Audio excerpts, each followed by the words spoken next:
Hi, my name is Heidi Raki, and I run the teaching blog Raki's Red Resources.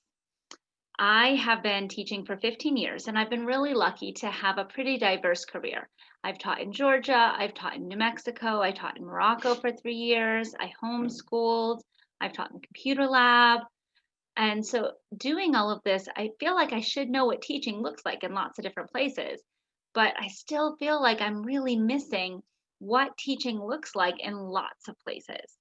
And it's part of that teacher bubble, right? We all get into our little teacher bubble and we're used to teaching how we teach, and we only know that way of teaching and we only know that type of school. And so, with COVID hitting, when it got kind of put out there and we're looking at what schools look like due to the pandemic and what schools look like virtually, we really start asking the question, well, what did teaching look like in your school before? And what's changed? And every place was teaching differently before. We just weren't thinking about it. And every place has responded differently to the pandemic. And so now teaching looks even different in lots of places. But we don't know that as teachers. We only know our bubble and what teaching looks like in our bubble. So I decided to do this series, Teacher Hive Mind, a worldwide view into education, to take a look at what teaching really looks like in different places around the world. I want to talk to teachers and see what they were doing before and what they're doing now and what education really looks like. So this series will be exactly that, a bunch of interviews with real teachers in real classrooms in real places all around the world, so that we can get outside of our bubble and look at what teaching looks like, not just in our classroom, but in lots of classrooms all around the world.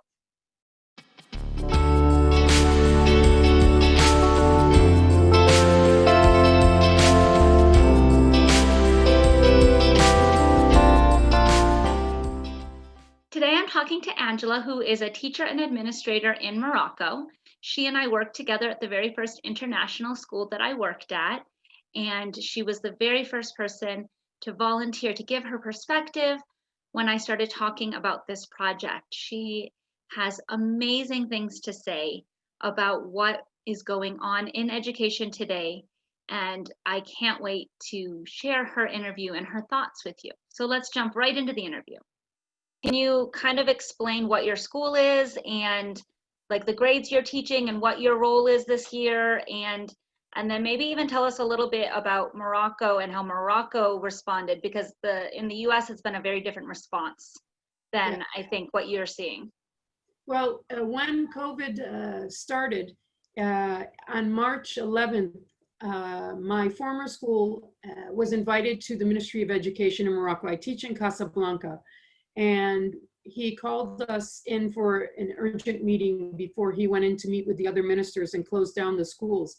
And he wanted to see how we would present lessons, because the last time they've shut schools down, they just broadcasted the lessons on TV. And so this time they wanted another option. So Morocco suffers from a lot of the equity issues that the US is suffering from. Mm-hmm. But where I work and the schools I work in, we did not suffer that way, because I work in a private sector where the students are paying between $10,000 to $15,000 a year. The parents are quite wealthy, and we're working with the upper echelon of students in Morocco. So they all have their devices, they all have access to Wi-Fi. So my experience has been very different than a lot of teachers. So we were connected the first day back.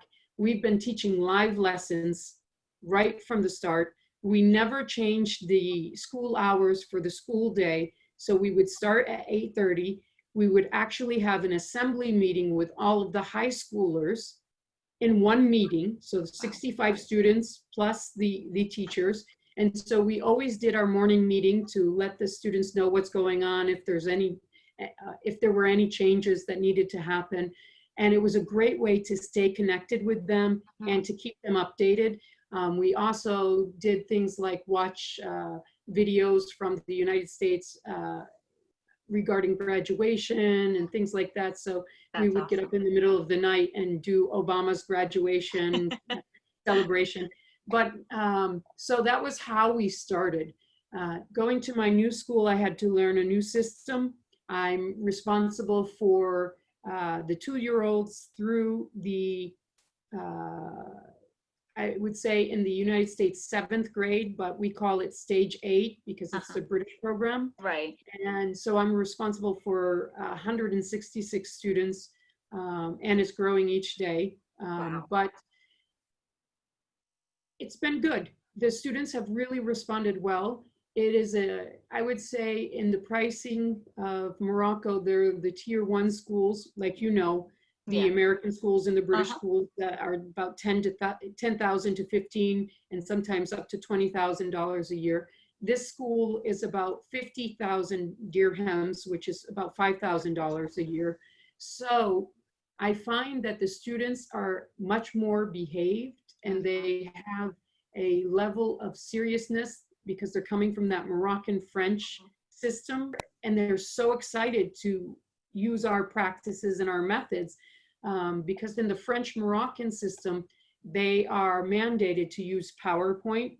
Okay. And they still have to do the notebooks with gluing the page in with the date and the objective, and they don't always have books to go along with the syllabi, or the syllabus. So they have to still do that old antiquated system that they use.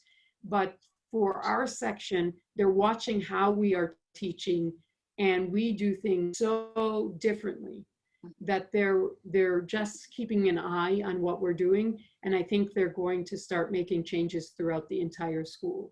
Right now, it's been a good experience.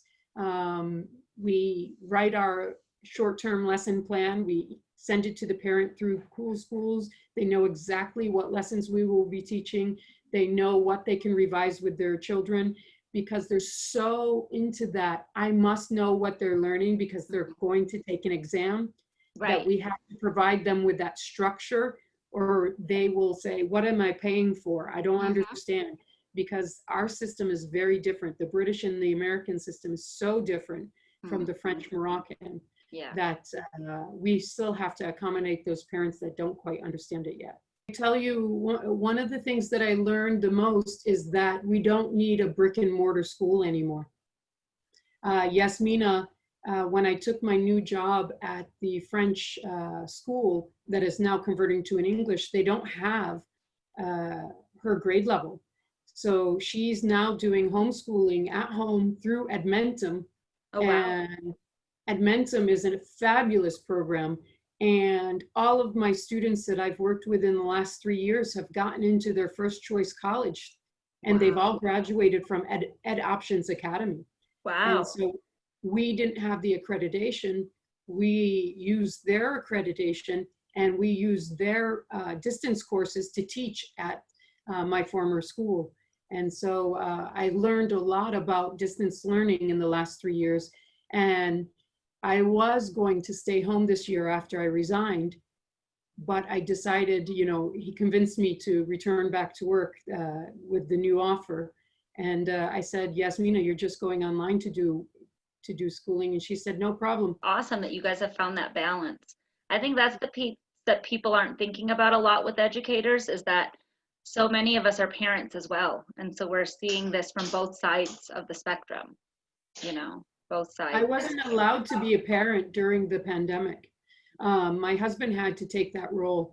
I was working between 50 and 78 hours running the high school and managing the classes and making sure everybody was up to date on how we were using the platform, and making sure that reports went out, making sure that everything still happened on time. And we were fortunate. We were online the first day we were shut down. And so it was a lot of work. I had to design all of the Microsoft Teams classes for the entire school. And so for 3 months, I basically lost that balance. And by the time the summer came, I was begging for a vacation. And when it didn't happen, I just had to make a decision to resign. And then and so you changed schools. Yeah, once you resigned. Yeah. I wasn't going to go back to work. I was going to homeschool my children, and then an incredible offer came in and I couldn't refuse. So Yeah. But at least this is an offer that provides that balance for you. yeah, I'm not working at night. I'm not on my computer 10 to 15 hours a day. I've been going into the workplace even though the students aren't there. We've been teaching virtually. We're actually starting school on Monday. And So face-to-face? Face-to-face Monday. The Ministry of Education has given the parents the option to return to school, or the lessons have to be live as well. So we're going to be doing a hybrid for those that come to school and those that stay at home. So you're going to be doing in-person and virtual at the same time? Yeah. I would love to hear how that goes, because it baffles my mind on how people are balancing that concept. Well, we're using the smart board. We also have to be mic'd, and we have to have the camera focused on us. We have to stay in a certain place in the classroom in order for it to happen. But with COVID and the regulations, we're not allowed to leave certain areas. All of the desks are marked off, and the chairs are marked with the students' names as well. And they're not allowed to switch chairs, desks. They're not, they must stay in their place. If they need to stand up and stretch, they stand up and stretch behind their chair in their area. We're not going out for recesses. We are staying in the classroom and using programs like Just Dance or yoga or meditation or doing Simon Says. So we're giving them as much exercise as we can. For PE, we have the gym floor mapped out with circles, and they stay in those circles. And so we're not doing any games that touch balls or whatnot. So of course they can roll the balls and kick the balls and jump and hop and run in place. And so it's a total change of pedagogy and everything we've been doing. That's kind of where I wanted to go, is so with the idea of you having the smart board and talking to your students at the same time, does that mean that you end up with kind of a lecture-based pedagogy curriculum type, or are you still going to be able to do turn-in talks and small groups and other things that we do, especially as EL teachers? Well, it took a little while to figure out how to use breakout groups and for the kids to actually learn online behavior. And so it took a few discipline hearings in order to stop some of the online bullying or fighting. But after they got the hang of it, just like when you do group work in the class, at first when you start, it's messy. Right. And once they get the hang of it, they know what to do and they just go to it. So when we first started, it was a lot of lecturing. Then we went to think, pair, share. You can go to your breakout group. You have projects that you're doing together. The kids are teaching lessons. It didn't change the way I teach at all. Actually, it improved a lot of things that I do because the behavior was so much better. Yeah. It's easy to remove a student that's misbehaving and you don't have to worry about their safety and security because you've thrown them out of class or sent them to the principal. Now, if you remove them, they're in the safety of their home. Right. So it's a bit different. Yeah. And so the behavior in class there's no problem. I think the biggest behavior problems we had to overcome was learning how to use the platforms well enough so that they weren't muting each other, muting the teacher. I mean, all of these things that Microsoft had to update really quick and fast. And I'm sure Google and Zoom had to learn these things so fast. And I think these online platforms jumped ahead about 5 to 10 years, even though they were talking about these things. So my pedagogy but now they have motivation to do it. Yeah, well, they were forced to because we were in their ear. The former school that I was at, we were a Microsoft showcase school. So anytime we had an issue, we would call them right away and we would get results fairly quickly. And so that was fine. I think Teams is one of the best platforms to teach from because you have OneNote, Mhm. and that OneNote notebook allows for collaboration. It allows for note taking. It allows for student work to be turned in. It's, you know, a record keeping device. I really liked using the Microsoft product, but unfortunately at my new school, they use Cool Schools, which is a new platform in Morocco, and they use Google Meets. So it's been okay. Yeah. We've had to use, in order to do breakout groups, there have been people who have designed applications that add on to Google Meets. Mhm. So we figured out how to do those breakout groups through that, but Google hasn't done that It hasn't. No. themselves. I would say for the coming week,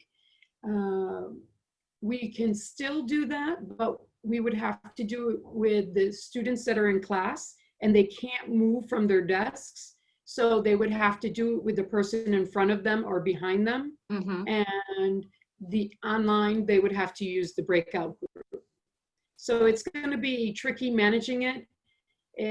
We have microphone pieces that also go to our ears so we can hear students that are asking questions online as well. So we sort of have to do both environments at once. It will be tricky, but I think it will be manageable. And will students that are in class, will they have a device at all, or will it be all book work for the ones that are in your room with you? So at my former school, every student had a device. Most of the students at my new school have a device, and I've asked them to bring their computer. I do not want to go to the computer lab to use the computers in the computer lab because of sanitary reasons. Mhm. So we're asking them to bring their device.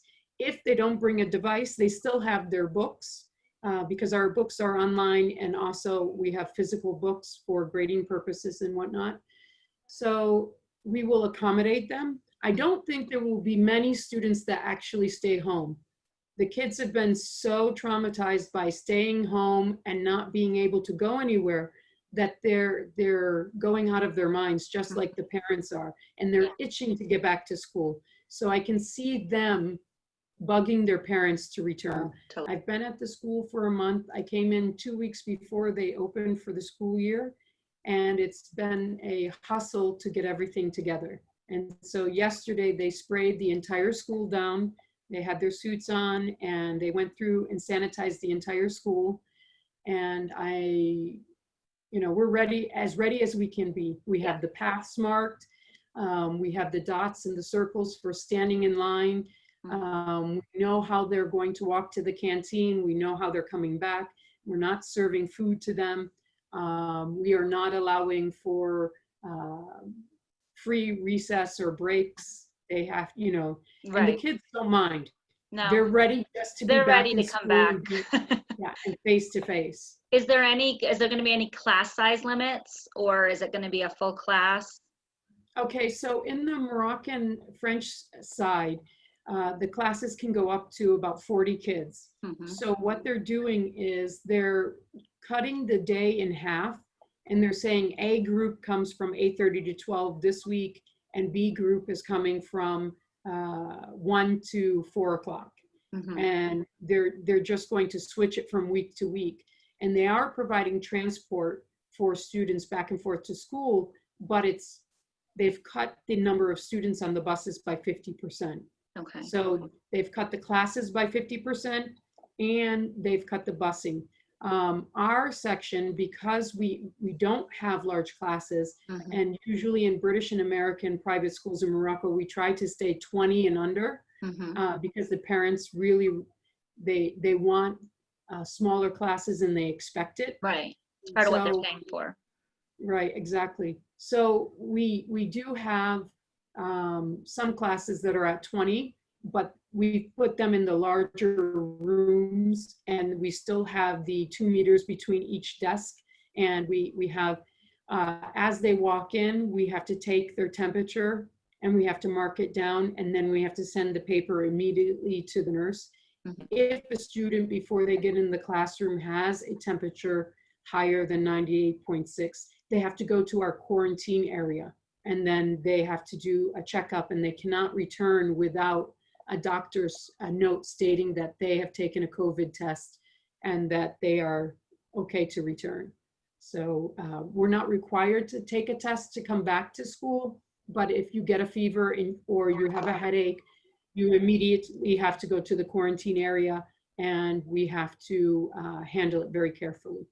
Yeah, we're having similar things. Are they going to be wearing face coverings, or Yes. you guys? Yeah. So for the older students, we're requiring masks and visors, and Morocco has been super efficient with getting our PPE to everyone. They're making their own. And so we have a supply of masks. We've had the face shields, and to tell you the truth, they're super cheap. I paid 18 dirhams, which is less than $2 for a face shield for my twins. And for the masks, we get the cloth medical masks for really inexpensive. I think they're subsidizing them here for those that can't afford it. Younger kids have to wear the face shields throughout the day. They're not required to wear the masks in class, but they do have to wear them when they enter the school and leave the school. Okay. Awesome. Sorry, I'm trying to think of all of the different pieces, because there's so many moving pieces when it comes to COVID in education, and kind of trying to compare it towards what we're seeing here. And I know you guys had a much longer lockdown where you were actually, people weren't leaving their houses for a lot longer than we were here. Yeah. How is that mental going? I think we did have some citywide lockdowns where we couldn't leave the city. If you left your house, you had to have a letter from the Mukawama, not the Mukawama, the Mukdam, the gentleman in charge of your area. And if you were to go back and forth to work, you had to have another letter. And so we had to have those taped in our windows.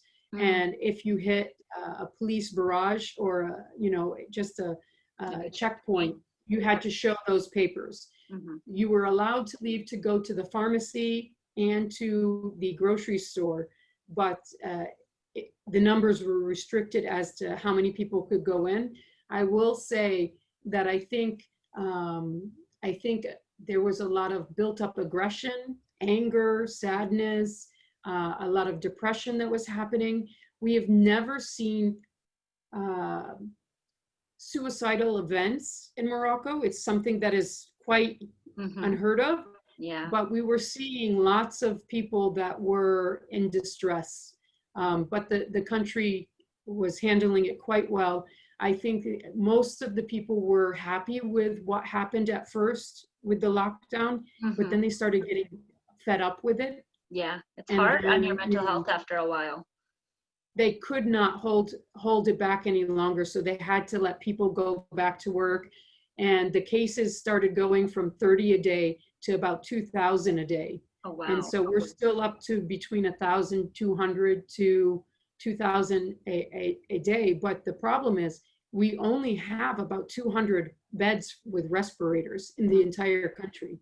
So they have to be really careful about sending kids back to school, because once Casablanca goes back to school, you know how large those schools are. Yeah. I mean, we have 1,000 kids in our school, and that's a pretty small school. Yeah, you guys are small. For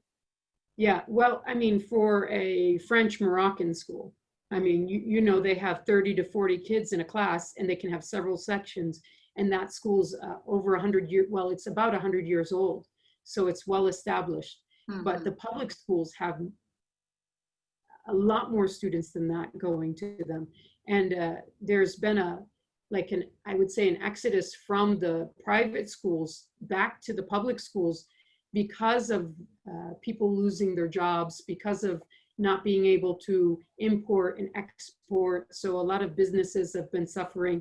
Restaurants are closing, and things that we've never seen happen in Morocco are happening, much like in the United States. Yeah.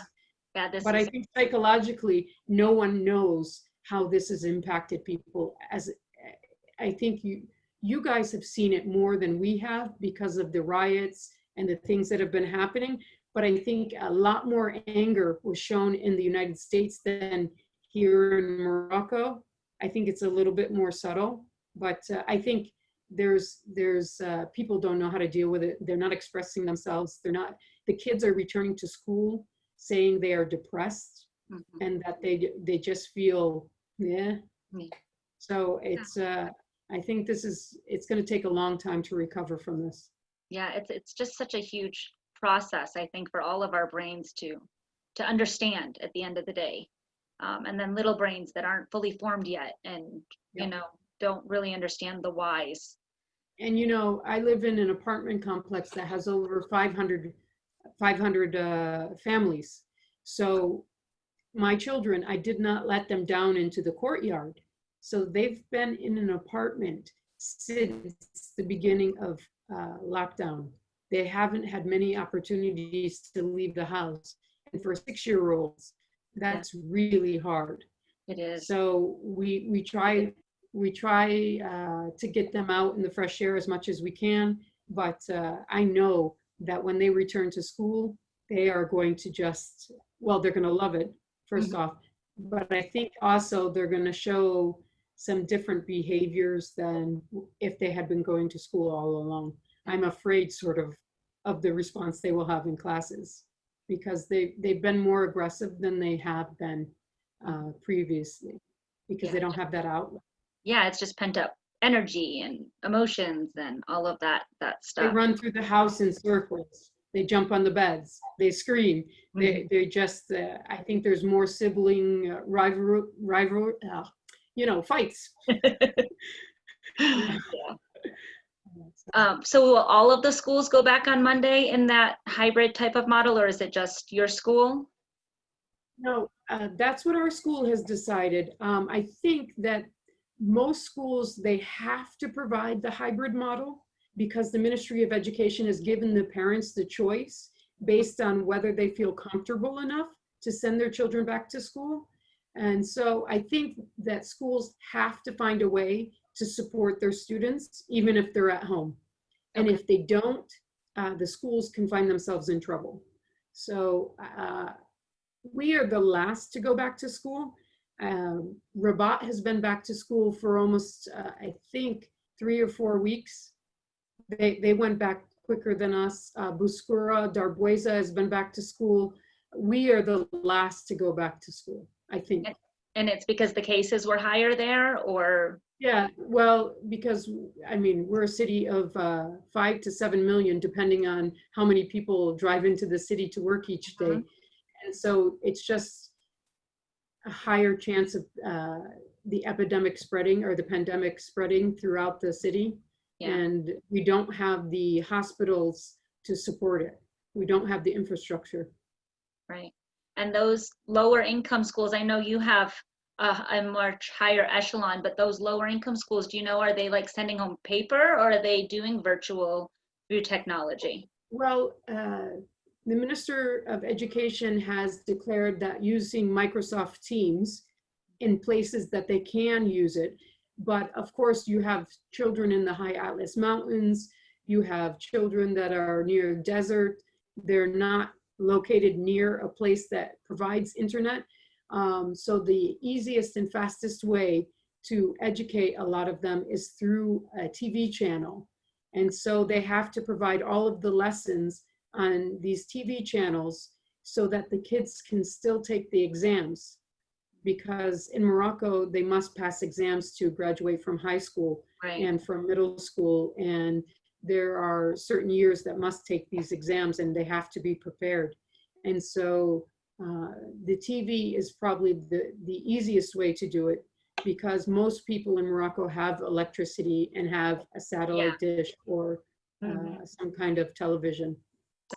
So what do you think next year, going forward through this school year or next year, how do you think education is going to change because of all this? I think that we'll see more distance learning happening. I think already in the United States, parents have started thinking about pod groups for small groups and one teacher, and hiring a teacher to do that. I think that the 21st century will really come into play. And in the United States, I've seen since 2013 the online platforms grow. And right now, the platforms I've been using you cannot get registered on them without a 3 to 4 week wait, because Wow. the demand is so high right now for online learning. And so many expats around the world have pulled their children out of the brick and mortar and have put them online because they're accredited. They get the same diploma. The Yep. diploma my daughter will receive will be stamped in the state of Florida and sent to the State Department and verified and entered into a book and then sent to us in Morocco. Mhm. So it's as if she studied in the United States and she's been outside the country the entire time. So do you So think that that'll have a huge impact on the international schools and whether people will be willing to pay for them?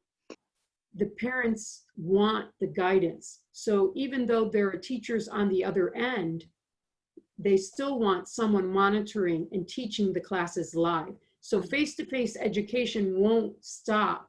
I think it will just happen in a different way. I think you'll find more and more language centers will pop up, and they will go for certain classes that they need remediation for, or there will be a facilitator that opens a large room, and then teachers are floating through the room and helping individuals.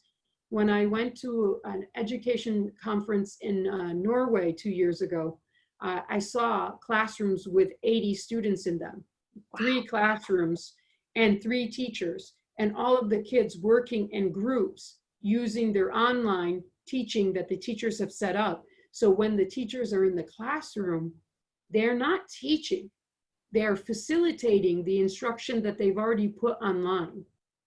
And so I thought that was quite, That's wow. intriguing. It's like taking the guide on the side to a whole new level. What they did was they just opened the classrooms so you could see through all 3 classrooms, and the teachers for their planning time don't even need to be on campus. Wow. So they come just to teach their classes. Mm-hmm. And it was amazing to see what a school in Norway does. And that might just be one school, but it was incredible to see that education is changing, Mm-hmm. and the internet and technology is helping for that to happen. Yes, it does make the access piece so much more important. And it's such a new discussion that we have to have. When I was in Morocco 9 years ago, I remember parents being like, there's no reason for them to have the computer. That's what the teacher's for.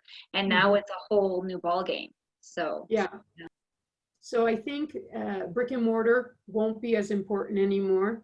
I think if the US was to invest money in providing Wi-Fi and tablets and computers for students, I think the cost for education could actually decrease, and more students could be taught by one person than hiring teachers. And unfortunately, that would be bad for us teachers, but I think there's a way to help using technology and provide the access for the students instead of spending money on these brick and mortar schools and paying high. I'm sure they saved millions of dollars when the schools were shut down. Millions of dollars. The transport costs, the electricity bills, the maintenance costs. I think, so many things happened that it could give them a different model, but it's going to take time, and it's going to take a lot of planning. It's not going to be overnight. No. Do you see those same changes happening in Morocco? Or to a piece? I think it will take time, because in Morocco, the economic divide is, I would say, huge. I mean, there are people that are isolated in villages that, still 100 students start school, but only 4 will graduate from university. Wow. So about 400,000 students a year leave school after primary because they're needed to work, or the high school is located in another city, and girls aren't allowed to travel from city to city because their parents are afraid of letting them ride a bike or ride a motorcycle, or providing transport. So boarding houses are actually popping up all over Morocco with the help of Education for All and some other organizations. And they're providing support for young women. I know that when we worked together previously that you were actually involved with some taking high school students up to build schools and do all of that. Are you able to do any of that with your new system and program? We were going to go to the desert this past year, actually down near Zagora, to do another one. We've built 11 libraries since I started, and I've brought it to every school that I've gone to. So for 20,000 dirhams, which is about $2,300, we build libraries in rural areas of Morocco in public schools, and we bring about 15,000 dirhams worth of books, which is quite a lot of books for because the price of books and things here is really cheap. So we bring them quite a library, and we bring it in French, Arabic, and then English books as well. And then the school has, these schools don't have books in them. They have books painted on the wall. Wow. But they don't have books in the schools, you know. Yeah, I know. I've been in a few.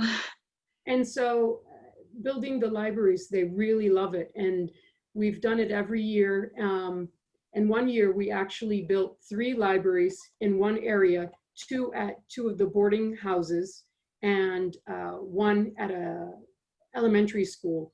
But that year we had raised 60,000 dirhams to do it. So we were able to even build 19 beds from scratch. Like we had a metal worker build bunk beds for the girls, and we installed them in their boarding homes. So the kids do it all from start to finish. Their bake sales, there are no uniform days. They raise money. They go out and ask for sponsorship. And for about, I would say, 500 dirhams, we buy the cleaning supplies and the paint brushes and whatnot. And usually we get the paint donated, and the rest goes into buying the books in the bookshelves. And now that we have IKEA gave us about $10,000 worth of desks and towels and washcloths. That's and amazing. We went into the high Atlas Mountains to Tubkal, and we delivered washcloths. They've never seen or used washcloths or towels, and we brought blankets and shoes and boots.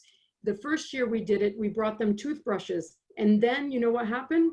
What? They asked the Hanuts, the stores, to carry toothbrushes now and toothpaste, because they hadn't done that before. You know, they have those sticks they use, and they would brush their teeth that way. But after that, they had some hygiene training in the schools. And then when we brought the towels and the washcloths, they asked us, and we built there was a preschool that was in a mosque, and it was really run down. And it just didn't have any supplies, and it just had pillows on the floor. And there were 2 teachers that were volunteering. And so there were 8 students when we showed up. We repainted the room. We brought desks from IKEA. We brought bookshelves. We set it up like a traditional classroom would be set up. And now they have 40 preschoolers in that classroom. And the teachers are now receiving a stipend, and they've started valuing education at a younger level. And it helps the moms with doing work in the fields and, you know, help with childcare. That's amazing. That is so it's fun. And the kids, they learn how to do many different things while they're out on these trips. Some of these kids have been so privileged, they've never swept a floor before. So painting and cleaning up after themselves, or helping them in the fields, because it might be the harvesting season. So I would say, why don't you go help them in the field and learn how to do that? And so they would go out into the fields and help them for the day while one team is working with us inside. So many skills. Good. That's the best part of my job. Thank you so much for taking all this time to talk to me. Like, I really don't think that people, especially because I've been overseas and then come back, and when you talk to teachers here, a lot of times I feel like we all get in our bubble and we forget what schools look like in different places. And I feel like this will help teachers really get that understanding of the different types of education and what's the same and where we're all battling, and then where we can learn from each other. So well, I think teachers in the United States have had it a lot tougher than I have had it. And I think Moroccan teachers as well that work in the public system. But it's nice to see you. it was great to see you.